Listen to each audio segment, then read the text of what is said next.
Hello dear students, last video में हम लोगों ने इलेक्ट्रॉनिक कॉन्फिगरेशन और पीरियोडिक टेबल में एलिमेंट्स की पोजीशन को निकालना सीखा हुआ है। आज का टॉपिक है उस इलेक्ट्रॉनिक कॉन्फिगरेशन को जिसमें काफी लंबा टाइम लगता है, उसको शॉर्टकट इलेक्ट्रॉनिक कॉन्फिगरेशन कैसे करते हैं उसको समझना है। इसको समझने के लिए हमें एटलीस्ट कुछ चीजें आनी चाहिए जो आपको पहले बता दे। फर्स्ट वन, जो आपका रूल में हम लोगों ने स्टडी किया था, एक सीरीज 1s से लेकर आगे continue 1s 2s 2p 3s 3p 4s 3d 4p and 5s 4d 5p 6s 4f 5d 6p 7s and so on। ये लाइन हमें अच्छे से लर्न होनी चाहिए। सेकंड थिंग, नोबल गैस यानी ग्रुप 18 के जो एलिमेंट्स हैं उनके एटॉमिक नंबर के साथ उनके नेम अच्छे से लर्न होने चाहिए। आपको फिर से भी बता दे, helium, neon, argon, krypton, xenon and radon with their atomic number 2, 10, 18, 36, 54 and 86। Third thing and the last thing, आपको उनके इलेक्ट्रॉनिक कॉन्फिगरेशन जो कि बहुत इजी होते हैं हमें आने चाहिए विद।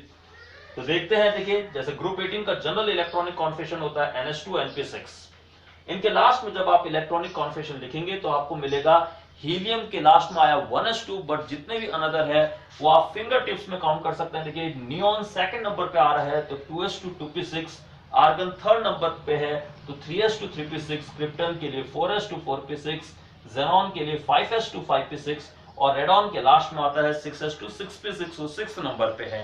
तो आप डायरेक्टली फिंगर्स में काउंट कर सकते हैं helium, neon, argon, krypton, xenon and radon, और उसके अकॉर्डिंग आप इलेक्ट्रॉनिक कॉन्फिगरेशन को उनके लर्न रख सकते हैं। अब रही बात, अगर हमें कोई बड़े एलिमेंट किसी अनदर एलिमेंट का इलेक्ट्रॉनिक कॉन्फिगरेशन लिखना है तो कैसे लिखेंगे, देखते हैं। देखिए जैसे एक एग्जांपल देते हैं आपको, हमें कैल्शियम का इलेक्ट्रॉनिक कॉन्फिगरेशन लिखना है, इसका एटॉमिक नंबर है 20। अब अगर हमें कैल्शियम का इलेक्ट्रॉनिक कॉन्फिगरेशन लिखना है तो आप ये सोचिए कि कैल्शियम से ठीक पहले कौन सा नोबल गैस आता है। तो आपके दिमाग में हिट किया होगा कि आर्गन आता है, क्योंकि कैल्शियम का एटॉमिक नंबर है 20 और 20 से ठीक पहले आर्गन। आप क्रिप्टन को या नियॉन को नहीं लोगे, उससे ठीक पहले कौन सा आ रहा है यानी 20 से लेस में, तो आपने देखा आर्गन पहले आ रहा है। अब आपने क्या करना है, यहाँ स्क्वायर ब्रैकेट लगाया और AR लिख दिया स्क्वायर ब्रैकेट के अंदर।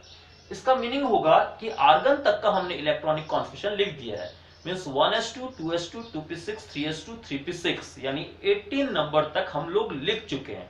तो अब अगर आपको ये लाइन लर्न है तो आपको पता है यार 3p के बाद तो क्या आता है, 4s आता है, तो आप डायरेक्टली यहां लिख दोगे कि 18 कंप्लीट हो गए तो 4s2। देखिए शॉर्टकट हो गया ना इलेक्ट्रॉनिक कॉन्फिगरेशन।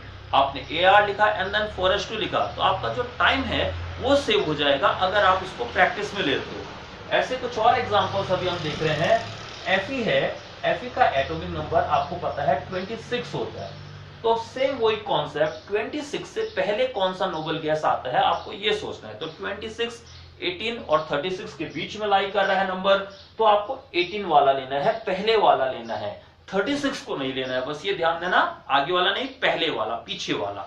तो अगर हम फिर से वही करते हैं कॉन्सेप्ट, AR लिखा, यानी कि हमें ये पता लग गया आर्गन का कॉन्फिगरेशन 3s2 3p6 है, लास्ट में 3p6 तक तो हमें आ गया।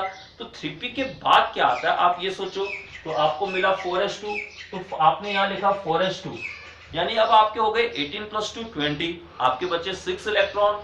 तो 4s के बाद हमने यहां देखा कि 3d आ रहा है और 3d के अंदर 10 आ सकते हैं, बट आपके पास 6 इलेक्ट्रॉन थे, आपने 6 लिख दिया, तो 3d 6 हो गया, तो 4s2 3d 6, तो ये भी हो गया। इसी तरीके से कोई बड़े एलिमेंट का लाइक 50 का अगर हमें करना है, 10 का अगर इलेक्ट्रॉनिक कॉन्फिगरेशन लिखना है तो देखिए कैसे लिखेंगे। आप फिर से वही सोचोगे कि 50 कौन से दो नोबल गैस के बीच में आ रहा है, तो आपको यहां मिला 36 और 54 के बीच में, 36 और 54, तो आपको कौन सा लेना है, पहले वाला। तो आपने लिया 36, 36 किसका होता है, क्रिप्टन का होता है, आपने यहां लिख दिया क्रिप्टन। अब क्रिप्टन लिखा तो आपको पता है 4th नंबर पे है क्रिप्टन, यानी 4s2 4p6 तक तो पूरा हो गया। अब 4p के बाद क्या आ रहा है देखिए यहां पर, तो आपको है 5s2, हर p के बाद s आता है, आप ऐसे भी लर्न रख सकते हैं। तो आपने यहां पर को 36 पूरा हो गया, आपने लिखा 5s2, अब कितना हो गया देखिए 36 + 2 38, 5s2 के बाद क्या आता है 4d आता है, तो 4d में आपने 10 डाल दिए, तो 5s2 4d 10, तो 38 + 10 48, आपके बचे रिमेनिंग 2, 4d के बाद 5p, तो 5p में कितना आएंगे 2। तो आप खुद ऐसा एडमिट करिए, देखिए कि जो टाइम आपको लग रहा था पहले 1s से लेके आगे तक लिखने में, उसका टाइम अब आपको कम लग रहा है, उतना टाइम नहीं लग रहा है। हम अगर इससे बड़े कोई एलिमेंट लेते हैं, सपोज कीजिए अगर मैंने 100 एटॉमिक नंबर वाले एलिमेंट का भी पोजीशन निकालना है, उसका इलेक्ट्रॉनिक कॉन्फिगरेशन लिखना है, तो हम बहुत इजीली लिख सकते हैं। हम इसी का यूज करेंगे। 100 से पहले कौन सा नोबल गैस आया, आपको पता है रेडॉन, तो आपने यहां लिखा Rn, आपने लिख दिया। अब Rn जब आपने लिखा तो 6p आया, देखिए यहां पर। अब 6p के बाद क्या आ रहा है, 7s आ रहा है, आपने लिख दिया 7s2।